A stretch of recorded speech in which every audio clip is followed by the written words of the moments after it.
All these beautiful starts were grown by Amanda. I have been so busy and my greenhouse was just not working properly through the winter that I could not do my own starts this year. And Amanda's always helped me out with getting me some things going. So I cannot wait to get some of the stuff planted and check it out. I think, yeah, we even have some midnight snacks started. This is a type of cherry tomato that is absolutely wonderful. Dan loves them. One of the things that I'm trying to do is to show all kinds of different growing techniques and to figure out which one is best, not only for me, but for whatever situation that people that are living in the southwestern area or southern Arizona can do for growing their own food. And even if it is just one tomato plant out on your balcony, it's a lovely thing and very fulfilling. It's almost like therapy to garden. Well, for some, it is therapy. It is definitely for me. So this first technique that I'm going to be using is something that Amanda was given, and so she gifted me a few of them, and they are self-watering planters. And I decided I am going to put a couple of the midnight snacks in one of these. Okay, since we have 3 of these self-waterers to play with, I put this one as just some lovelies. But these lovelies, which are flowers that are great for the pollinators, but they're also edibles. So this is borage. Very lovely plants. And this is a nasturtium. So we will see how they like the self-waters. Again, these are wonderful for your patios. And then in this one, I put in Black Beauty eggplant on both sides and a cherry Rebecca flower right in the middle, so that it kind of gives us a pop of pretty while it's also giving us some edibles. And one thing is that they've already are starting to produce. So my dad, when he would plant these kind of things, he would snip those off so that the plant would actually start out better. And I'm half tempted to do like one or the other and see how it does. So eeny, meeny, I'm gonna go with this one, and I'm literally going to snip off the flower. And we will see which one does better. Another experiment. Okay, so we have 2 more midnight snacks, which are just salad tomatoes. And we have 4 of the Cherokee purple, again, slicing and salad tomatoes. Then I this year really wanted to put in a bunch of sauce tomatoes so that I could can.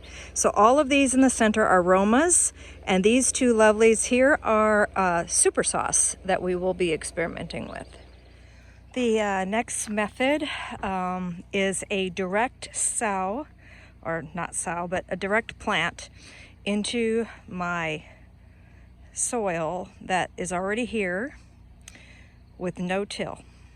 So the idea behind no-till is that you put the nutrients on top of the ground, and as you water it, it soaks in and leaves all the beneficial microbes and things without being disturbed.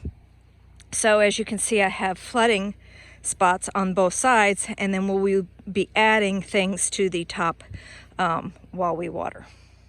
A side note, these are Romas. Okay, this is the next style, and basically what it is kind of like a water Oya, and inside of these, which are old creamer buckets, we will be able to put water with liquid fertilizer. And so basically, there, you can't stick your head in there. basically this is going to be like more of a deep watering. And again, these are Romas, and there are 4 of them. Oops, got me in there. Okay, so this bed did really, really well last year for zucchini, but I'm going to retry it again one more time for tomatoes. And one big thing was it wasn't deep enough for the roots, because underneath the soil and the dried cholla skeletons, there is a liner to help retain moisture.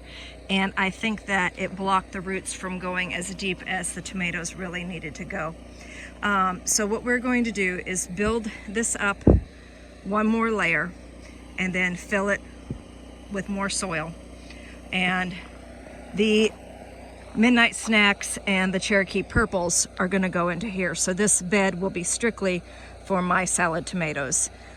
We are also going to do a makeshift shade for them, because this spot also did get a little too hot, but it was wonderful for zucchinis. Okay, so we added the sunflowers in where I had sunflowers last year, actually the wild sunflower. And by watering these, hopefully some of the wild sunflower seeds that dropped, and as you can tell, I just kind of left the stalk and everything right in here. Hopefully some of those will pop up and volunteer themselves. But the bees really love sunflowers, so we're very excited to have these put in. And Amanda had found these. They're little guys. As you can tell, they're not very tall at all. Let me see if I can find the tag on them, because I might have buried them. Well, I did. I buried those tags. So I decided to put some nasturtiums in my trailing little reclaimed, upcycled planters here. And this garden area has been, I deadheaded as much as the calendula very quickly. And if you just take a peeky here, the borage that I planted in the center already has a worker bee visiting it. So, yahoo! Okay, some of the other things that I need to plant is a potato, some asparagus that Amanda started from seed, poppies, and some more nasturtium. Now these, it says Tom Thumb nasturtium. For some odd reason, I thought they were going to be black, but they're not, which is really kind of strange. She started them on January 7th, and this is March 22nd. So this, I love the way Amanda's very particular. She keeps track of things, and I just absolutely love that. And the same thing, the asparagus was started on January 7th. Now with the asparagus, you won't see a yield from this probably for 3 or 4 years. Okay, so let's take a peek. We have Cherokee Purple, and these were started on December 26th. Now she's got really good greenhouse. She's got grow lights. She's got electric. As you can probably hear, my generator is on right now. Dan is inside the house. So the Romas started January 2nd. Again, inside greenhouses. We only have a very short period until it gets so hot that the tomatoes will not set fruit. So we try to take advantage by starting them as soon as possible.